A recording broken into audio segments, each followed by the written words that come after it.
In the clip presented today on my YouTube channel, I will talk about fish oil supplements may raise risk of stroke, heart issues. Study suggests stay like this, but stay with me in the next few minutes to be up to date. Alexandru wishes you a pleasant viewing. As an excellent source of heart-healthy omega-3 fatty acids, daily fish oil supplements are a popular way to keep the risk of cardiovascular disease at bay. About 20% of adults older than age 60 in the United States frequently use these products with the aim of supporting heart health. However, a new study finds regular use of fish oil supplements may increase, not reduce, the risk of first-time stroke and atrial fibrillation among people in good cardiovascular health. Atrial fibrillation, also called AFib or AF, is a type of arrhythmia, or irregular heartbeat, that people often describe as a flutter or pounding in their chests. I can see the headline for this study as, "Fish Oil Supplements, Is It Time to Dump Them, or Not?"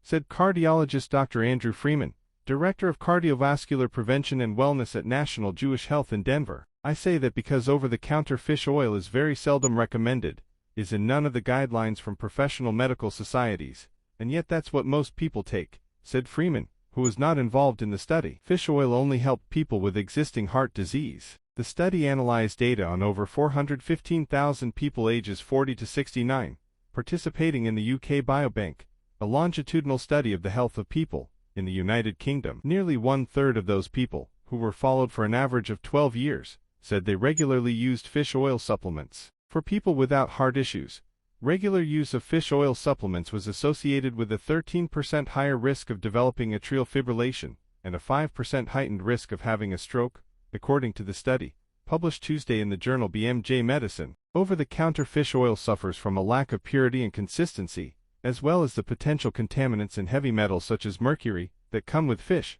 Freeman said. In addition, studies over the last 10 years have not been very positive for over-the-counter fish oil, he added. Fish oil was either having no benefit, or in some cases it may harm, such as with stroke and AFib. So that's not new. In fact, the new study found that people with existing heart disease at the beginning of the research had a 15% lower risk of progressing from atrial fibrillation to a heart attack, and a 9% lower risk of progressing from heart failure to death when they regularly used fish oil. Instead, prescription versions of fish oil, such as Voschepa and Lavazza, are used to counter such risk factors such as high triglycerides, a type of blood fat, in people with cardiovascular disease risk, Freeman said. But even in the prescription strength, highly purified versions of fish oil, the risk for AFib and sometimes stroke has also been present, and doctors are cautious about that, Freeman said. Overall, I would say that the days where people just go to the store and buy buckets of fish oil pills to keep them well should be over, but fish oil may still have a role in people who are already sick. Try to use food sources for omega-3s. When it comes to fish oil, the devil is in the details, said Alzheimer's preventive neurologist Dr. Richard Isaacson, Director of Research at the Institute for Neurodegenerative Diseases in Boca Raton, Florida. He was not involved in the study. First, we recommend testing for omega-3 fatty acid levels.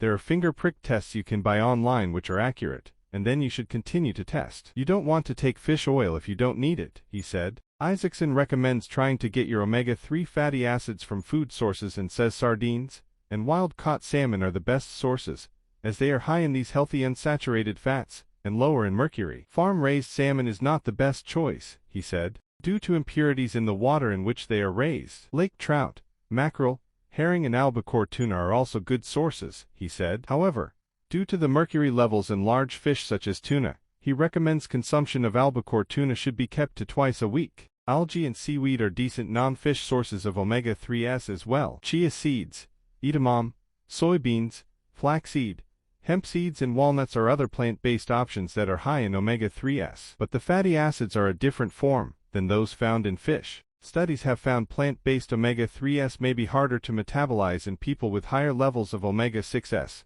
another kind of unsaturated fats that's found primarily in vegetable oils. If supplements are needed, prescription omega-3 fatty acids are superior to over-the-counter options, experts say, due to their pureness and quality. But prescribed supplements can be expensive. For people who decide they want to purchase over-the-counter omega-3s, Isaacson provides these tips to his patients. First, freshness of the fish oil is key, he said, adding that buying from an online or retail superstore, such as Amazon or Costco, isn't the best idea. We recommend buying it from only a handful of reputable companies, and from their specific website, Isaacson said. The difference in quality between fish oil stored in a hot warehouse that's close to expiration and fish oil that's recently been produced, sent directly from the company, and kept in the home refrigerator is night and day. The U.S. Food and Drug Administration doesn't monitor the supplement industry to assure each vitamin or mineral actually contains what it says on the label, nor does the federal agency test to see whether the ingredients are contaminated with bacteria,